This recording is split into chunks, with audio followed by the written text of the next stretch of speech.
Hi guys, welcome back. Happy Friday. Hope you're having a good one. Are you ready for the holiday season? Because OPI is ready for the holiday season. They have got their Shine Bright collection for holiday 2020 out already. I did receive this collection from polishedpick.com for review. You can head over there and shop if you'd like to. The link to shop is in the description bar below. As always, I post non-affiliate links where you can go to shop down there. So if anything catches your fancy, you can head on over there and pick them up for a really great price. We're going to go in alphabetical order today, starting with Dressed to the Wines, and I really did like this one. This is like a really deep wine with this yummy shimmer, and it has great coverage in 2 coats. Actually, you can pretty much do this one in 1 coat. OPI's reds, we all know this by now. Their reds are fantastic. They have the red formula down. Red is pretty much the most pigmented shade, so it's really easy to get more full coverage with a red pigment than any other. But let's just be real, they do reds justice. They have so many great red shades in their collection. I'm going to be giving you comparisons for anything that I think you might be interested to see side by side on my nails this time. So gorgeous, 2 coats of Dressed to the Wine. If I'm going too fast during the comparisons, which I'm sure I will, just push pause and look at them, and you can return when you're ready to. So we're going to go on to the next one. This is Gingerbread Man Can. I really liked this one as well. This one, OPI says, add a little spice to your nails with a shimmery brown that will dazzle and delight. So basically it's like a light taupey suede shade with some beautiful silver shimmer. Yeah, just a really easy light brown nudie shade to wear. And it's not, none of the shades in this collection are really going to make you be like, whoa, that really catches my eye. They're kind of more like quiet, subtle, nice shades to wear. They're nice. That's what I feel about this collection. No dupes for those first 2, of course, just some similar things. The point of me showing you shades that look, you know, kind of in the same color family to colors in this collection are just to show you, hey, if you really like this, here's a few other shades you might want to look for. This is the hollow glitter in the collection, and it's pretty cool. Pros and cons. It's thick, and the glitter that they used is pretty gritty, so it basically is like a textured polish. You need 1 to 2 coats of base coat on this bad boy. But what I did like about it is that it does give a lot of hollow sparkle, as you can see right here. This is Heart and Coal, and honestly, when I took it outside, I didn't get as much of a hollow glimmer as I wanted to, but you still can see it, and it was very opaque, and I feel like it was a bigger hollow glitter than they've used in a minute, so I didn't show you anything to compare for that because I just didn't have any other big, chunky, hollow glitters in a black base. We'll just be real about that. They don't have another one like that. So they have some fine hollow, some little teeny tiny micro, but that one was new for me. Okay, this is Let's Take an Elfie. This is gorgeous. This is a very deep violet purple with shimmer. It's super, super pretty. I do have a few things for you that are quite similar to this. Nothing that was an exact dupe, but it's just an ultra deep, dark violet shade with some yummy shimmer. So there's the closest things that I had for you. Don't forget, you can just push pause. I don't want to rush you through anything, but I don't want this video to be too long. So next up we have Mary in Cranberry, right? Mary in Cranberry. I keep wanting to say Mary in Cherry because it's much more of a cherry vibe. This is basically a bright red shade, and it has some fuchsia shimmer. And look at that. 1 coat, you're done. So if you don't have a really pretty red that leans pink, this one will do it for you this season. So really pretty, impeccable formula. It just depends on if it's giving you that zing. Does this shade give you that zing? It is really pretty, very glowy, and nothing that's an exact dupe, but those are all the reds that I had that have a pink glow. Okay, Naughty or Ice. We have these 2 shades in the collection that are light and have this silver fleck. Lots of times you will see gold fleck in, especially like China Glaze polish. Basically a fleck is a very big shimmer, but it's not quite big enough to be a flake, you know? I'd still kind of call those microflakies. Anyway, I really like this one on. It's super pretty, but you do need 3 coats. This is Naughty or Ice, and this has a teeny tiny pink lean. OPI has done a few shades very similar to this lately. I love that macro shot. You can see all the little microflakies. So pretty. Here is my comparison shot. It's just like a teeny tiny pink lean, but it's really beautiful, bright, glowy. I did like that one. If you don't have any of those other kind of white, barely pink shimmers.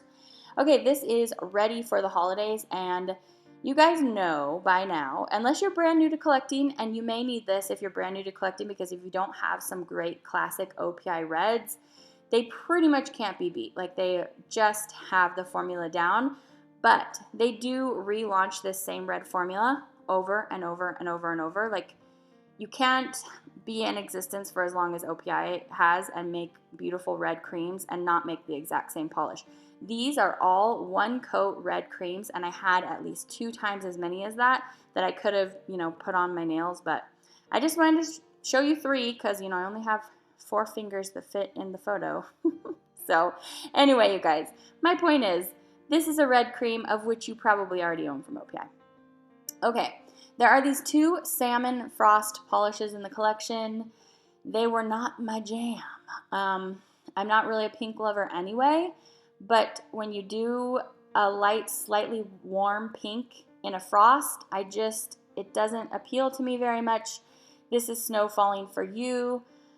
I do have some things that are in the same color range. If you love this color, here's a few other things you might want to search for. Next, we have this gold Sleighs Me. This is a very yellowy gold chrome. I will have a few comparisons for you for this. Nothing that exactly dupes it, but OPI almost always does a gold for the holidays, and this is just one of many. They have a whole bunch of different formulas, though, if you don't like the chrome look, which I'm going to show you. See how opaque that got in 1 coat? That'd be quick and easy out the door if you like this kind of frosty chrome look. Chrome and frost are almost similar. When you put a frost in a metallic color, we kind of call it a chrome. So it's basically just a really, really dense shimmer. So there are some other things if you want a different kind of formula. This shade is Ornamental. This is the 2nd Salmon Frost in the collection.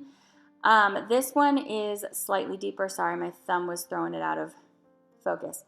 This one is slightly deeper and a little bit even warmer. When we get into my studio lights, you'll see the actual warm tone that it took on me when you see my whole hand.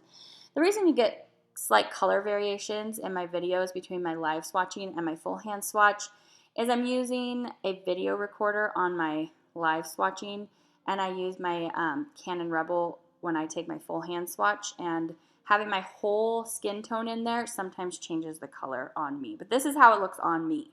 So anyway, there were some shades for you if you wanted more colors that were similar in color to that, but not the same formula. Okay, this is the other one that has the same formula with the little silver flecks, and I really like it. I feel like they've been fine-tuning this formula because they've been doing a few things like this in the past like 4 or 5 years. We keep getting the same kind of vibe, but I think this one is my favorite yet because those little flecks are just so pretty. It looks nice and icy, tinsely, tinsel, tinsel, little star. It always cracks me up when I say that name out loud for some reason. Anyway, I did need 3 coats though on both of those polishes that have that formula. Okay, this polish. I really like this polish. Again, here we have these silver microflex, but it looks different because it's in a dark base. I like this polish quite a bit. And again here, I feel like what they've done is perfected a formula that they've been working on for 3 or 4 years. But they have made this polish so many times recently. You will see when it comes to the comparison. This one is more pigmented and has like a slight, very, very slight teal lean to All a Good Night. I really did like this shade. I'm kind of bummed that they keep repeating like very nearly the same thing year after year, as you will see right there.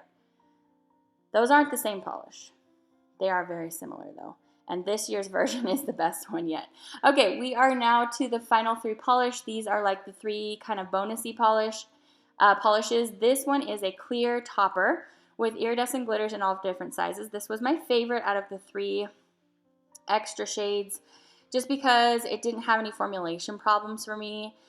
And so it just goes on nice, like an iridescent topper. I swatched it over 3 different things in the collection. You could literally wear this over everything. It has a beautiful bright glow. You're getting lots of blues and greens and golds and really the whole rainbow. So I did like this polish. I didn't show you any comparisons because while they do have a lot of iridescent glitter toppers, all of the other ones that I have had other things in them, like black glitters or hollow glitters or white glitters. So that's the first of the 3. Next up, we have Bling It On. Okay, these 2 final polishes are not my faves, and I'll tell you why. They have a little bit too thick of a formula for what's going on. This one I like less than the final one that we're going to end up on. But what they've done in these 2 polishes is use these really kind of inflexible cellophane-looking iridescent flakies. And I tried my best to make these look nice in the full hand swatch.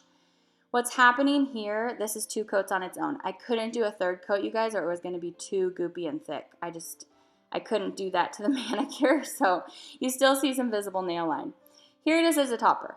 If you've already ordered this polish, wear it as a topper. You're going to be able to get around the problematic too thick formula where you really just don't want to put more of those flakies on top of each other. And what's happening is the shimmer is combating with the flakies, and it just doesn't work that well, guys. This one has no shimmer, as you can see, and it's in a very dark gray base. So I like this one better when you put a lot of top coat on because the flakies are still having the same problem. They are not very flexible. They do give a pretty rainbow look, I have to admit. But for swatching purposes, like I feel like they're better probably used in some kind of other art project, but not so much on your nails. They just don't conform to the nail very nicely. It ended up looking really chunky. This was with a lot of top coat. It looks good with a lot of top coat, but it had a thicker formula. I just really don't recommend it. If you want to go for my recommendation, I probably wouldn't snag either of those last 2. So that was your whole review. I hope you found it helpful. Let me know down in the comments what you thought of this collection. Have a fantastic rest of your day, and I will see you back very soon. Bye!